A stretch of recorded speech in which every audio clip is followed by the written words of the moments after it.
IPL 2025 సీజన్లో తీవ్రంగా నిరాశపరిచిన సన్ రైజర్స్ హైదరాబాద్ అప్కమింగ్ సీజన్పై ఫోకస్ పెట్టింది. టైటిలే లక్ష్యంగా జట్టును తయారు చేస్తోంది. ఇప్పటికే కొత్త బౌలింగ్ కోచ్గా టీమిండియా మాజీ పేసర్ వరుణ్ ఆరోను నియమించింది. జట్టు ప్రక్షాళనపై కూడా ఫోకస్ పెట్టింది. జట్టులో కొనసాగించే ఆటగాళ్లతో పాటు రిలీజ్ చేసే కొత్త ఆటగాళ్ల జాబితాను రూపొందిస్తోంది. రిటెన్షన్ ప్రక్రియకు ముందే ట్రేడింగ్ విండో ద్వారా ఆటగాళ్లను మార్చుకునే వెసులుబాటు కూడా పరిశీలిస్తోంది. ట్రేడింగ్ విండో ద్వారా Kolkata Knight Riders star batter Venkatesh అయ్యర్ను జట్టులోకి తెచ్చుకోవాలని సన్ రైజర్స్ భావిస్తున్నట్లు జాతీయ మీడియాలో పలు కథనాలైతే వచ్చాయి. వెంకటేష్ అయ్యర్కు బదులు ఇషాన్ కిషన్ ఇచ్చేందుకు సన్ రైజర్స్ హైదరాబాద్ సిద్ధమైనట్లు తెలుస్తోంది.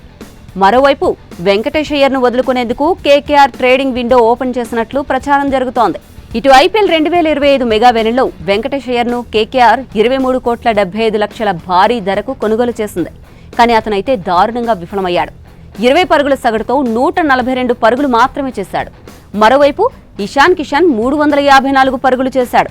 ఇందులో ఓ సెంచరీ ఉంది. అయితే చాలా మ్యాచ్ల్లో ఇషాన్ కిషన్ విఫలమయ్యాడు. అతని వైఫల్యం సన్ రైజర్స్ హైదరాబాద్ విజయావకాశాలను ప్రభావితం చేసింది. క్యాష్ డీల్ ద్వారా వెంకటేష్ అయ్యర్ను తీసుకోవడానికి సన్ రైజర్స్ ప్రయత్నం చేయొచ్చని కూడా ప్రచారం జరుగుతోంది. ట్రేడింగ్ ద్వారా సంజు శాంసన్ను తీసుకోవాలని సీఎస్కే ప్రయత్నిస్తున్నట్లు కూడా వార్తలొచ్చాయి. రిషబ్ పంత్ కోసం ఢిల్లీ ప్రయత్నిస్తున్నట్లు ప్రచారం జరుగుతోంది. అయితే ఈ కథనాలపై సంబంధిత ఫ్రాంచైజీలు ఇప్పటివరకు స్పందించలేదు.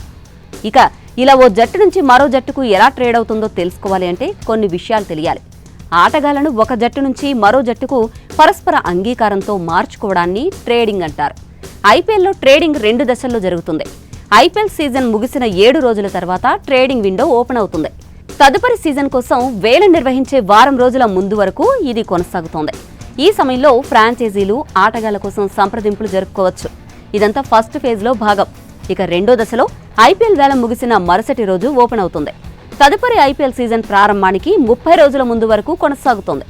ఇటు ఒక జట్టుకు కావాల్సిన ఆటగాడి కోసం అతని పాత జట్టుకు డబ్బు చెల్లించడాన్ని ఆల్ క్యాష్ డీల్ అని పిలుస్తారు.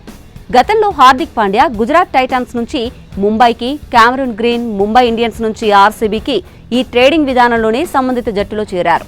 ఇక 2 జట్ల ఆటగాళ్లను ఒకరికొకరు మార్చుకుంటే దాన్ని స్వాప్ ప్లేయర్స్ అని పిలుస్తారు. దేవదత్ పడిక్కల్, ఆవేష్ ఖాన్ ఇలానే ఒక జట్టు నుంచి మరో జట్టుకు మారారు.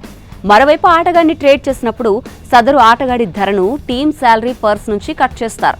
అదే సమయంలో విక్రయించే జట్టుకు ఆ మొత్తం జమ అవుతుంది. అవసరమైతే ఎక్కువ జీతం ఇవ్వడానికి కూడా ఫ్రాంచైజీలు సిద్ధపడతాయి. అయితే ఇందుకు బీసీసీఐ అనుమతి అవసరం. విదేశీ ఆటగాళ్లను ట్రేడ్ చేయాలి అంటే వారి దేశ క్రికెట్ బోర్డుల అనుమతి అత్యవసరం.